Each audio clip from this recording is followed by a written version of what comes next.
Sveicināti, labvakar, vēlā vakar stundai, jā. Kāpeņu stāstiņi būs 57. sērija, Kāpeņnieks, kas tā 57. sērija. Jūs iedomājaties situāciju. Tā, šitas nebija manā tajā programmā paredzēts, jā, vienkārši.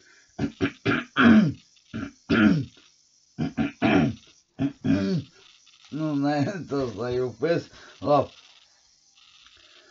Tā, Kāpeņu stāstiņi 56. sērijas, jau trešo reizi pateicu, labi, sāksim. Tā, jūs iedomājaties situāciju. Veči tirgu, kaut kur, nezinu, kurā tirgu, nezinu, vai, tur Rīgas rajonā, vai Tukuma novada, vai Tals, vai Ventspils, vai tur, es nezinu, vai tur vēl kaut kur Dobals rajonā, es taču nezinu, tur varianti daudz, karoči, tādā ziņā, jā. Vecenīt, kas saka, izdomāja tirgu, notirgot kaut ko, kaut ko, gurķis vai burkāns vai kāpost, es taču nezinu, es klāt nebiju. Tā.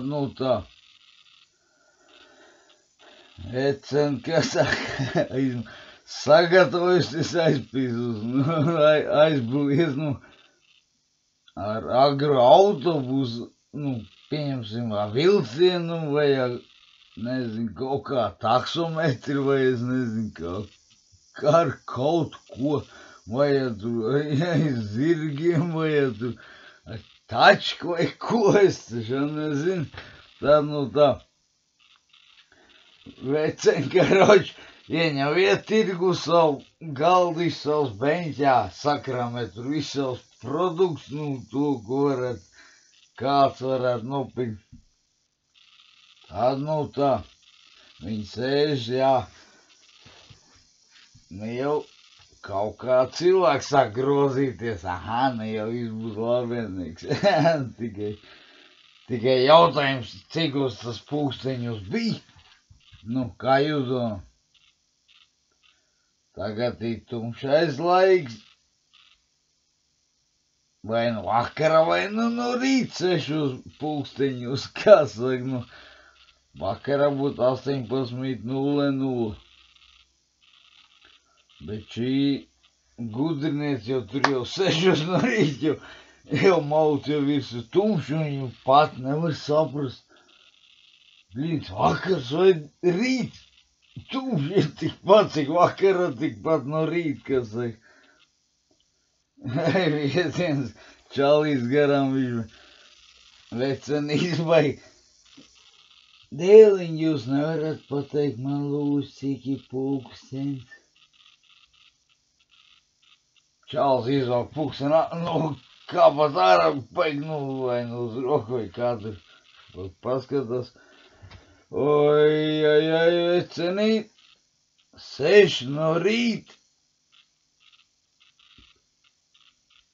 Vecenīt, saka, es tu tici, ko tu man te stāstīji, vakars jau būt. Čals, vai?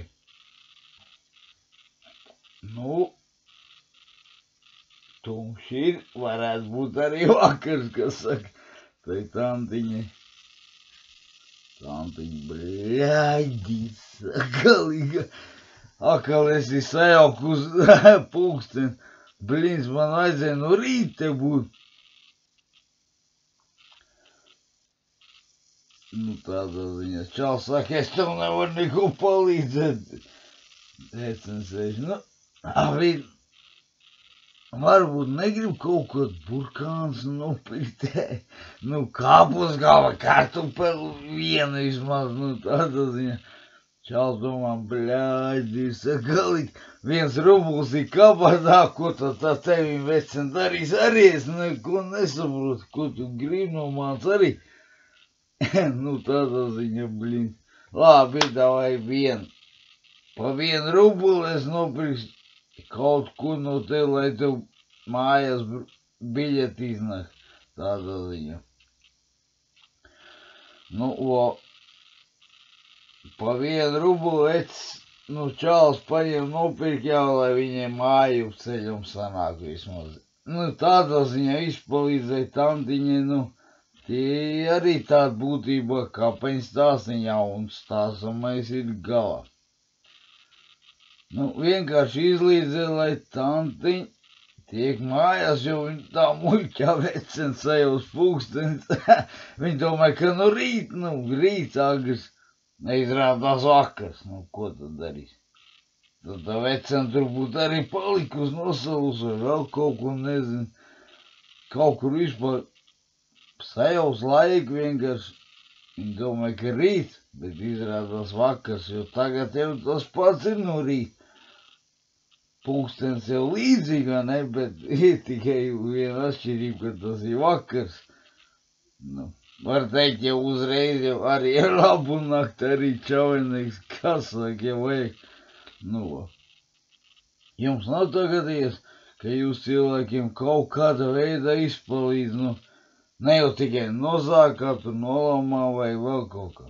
Jo citiem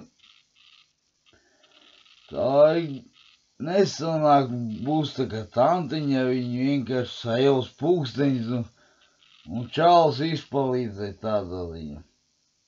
Kaut vai to biļeti, lai pa to iet runa, pa cilvēcīgu, ka čāls vienkārši izpalīdzēja, nopirkt kaut ko, lai viņi tiek uz mājām atpakaļ tā vecena. Savādāk tur būtu čavenieks, varbūt tās arī, es nezinu. Nu, tādā ziņā, nu, es arī esmu izpalīdzējis citreiz, nu, jau kādam vajag. Ja man nav, to man nav. Ne jau runa neiet par kaut kādu alkoholu, iedod smēķi par tiem sūdiem, ne. Bet nopietni, tas ir norma. Nu, pēc iespējas vairāk jābūt tādiem cilvēkiem, kā tas čāls izpalīdzēja tantiņai, ja. Es nebūtu izpalīdzējis kaut kādam zēniem, iedomāt 50 centi priekš pudeli. Jā, kā tādēļ ir meklē citur, bet čāls izpalīdzēja tantiņai, blīns, lai viņi tiek mājās autobus. Ko? Tādā ziņā. Jūs arī to mēģini iegaumēt, savādāk jums var gadīties līdzīgi kādreiz, tā kā tantiņa, ka viņi sajaus kaut kā, nezinu, rīts vai vakars, nu tādā ziņā, jā. Jūs mēģini uzvesties godīgi un pagaidām jāsakam šķaudīgi.